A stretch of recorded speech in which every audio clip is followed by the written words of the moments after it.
प्यारे बच्चों, आइए प्रूव करते हैं कि 1 tesla is equal to 1 newton second per coulomb metre, 1 tesla is equal to 1 newton per ampere metre, 1 tesla is equal to 1 kilogram per ampere per second square and 1 tesla is equal to 1 weber per metre square.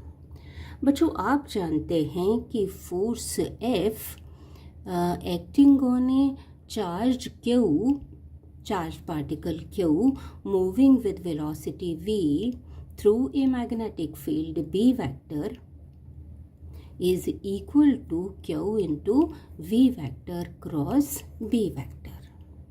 इतना force लगता है इस charge particle पर अगर ये velocity v से magnetic field B में move कर रहा है। स्केलर फॉर्म में हम लिख लेंगे F is equal to Q into V into B into sine theta. Theta is the angle between V vector and B vector. यहाँ से B फाइंड आउट कर लें। B is equal to F over Q into V into sine theta. अब SI में unit of magnetic induction is tesla. B 1 tesla कब होगा?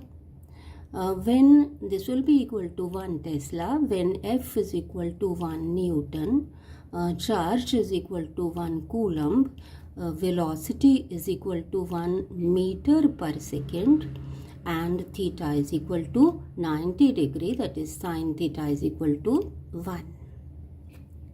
तो यहाँ से हमारे पास 1 टेस्ला कितने के बराबर आ जाएगा?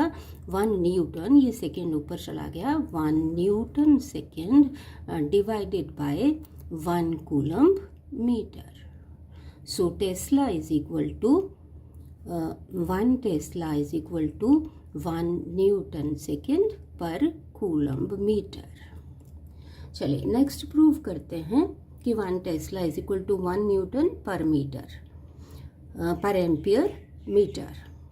यहाँ हमने सिर्फ इतना करना है कि कूलम चार्ज की जगह चार्ज को हम करंट की फॉर्म में लिखेंगे। हमें पता है कि current I is equal to charge flowing per second Q over T।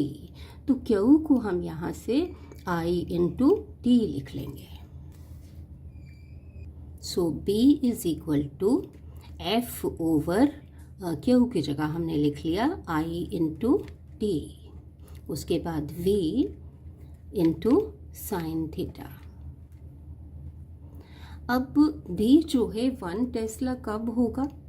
1 tesla this will be equal to when F is equal to 1 newton, I is equal to 1 ampere and T time is equal to 1 second and V is equal to 1 metre per second.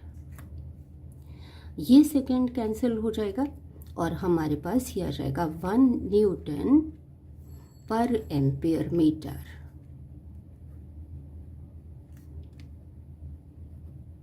So 1 newton 1 tesla is equal to 1 newton per ampere metre. चलिए next prove करते हैं 1 tesla is equal to 1 kilogram per ampere per second square.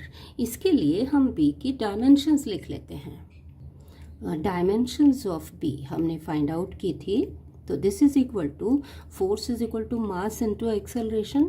मास की dimensions m raise to power 1, acceleration की l raise to power 1 t raise to power -2 divided by current की dimensions a raise to power 1 ampere से, time की t raise to power 1 और velocity की distance l raise to power 1 t raise to power -1। तो ये आ जाएंगे m raise to power 1, l cancel हो जाएगा, t raise to power 1 t raise to power -1 cancel हो जाएगा, m raise to power 1 t raise to power -2 into a raise to power 1 a raise to power -1। तो आप लिख सकते हैं 1 tesla equal to mass of SI unit of mass is kilogram, 1 kilogram per second square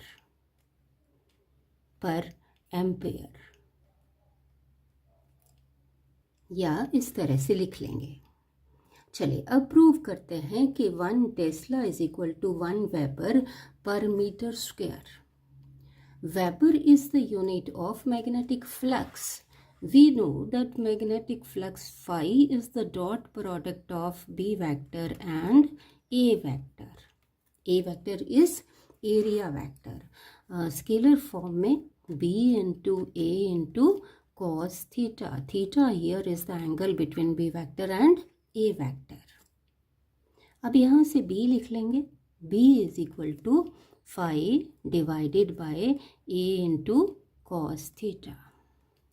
SI unit of magnetic induction is 1 Tesla. So 1 Tesla कब होगा B? जब phi होगा 1 Weber. Weber is the unit of magnetic flux. Area का unit metre square और ये ratio है, कोई units नहीं। तो 1 tesla is equal to 1 weber per metre square. तो बच्चों, I am sure you have followed. Thank you.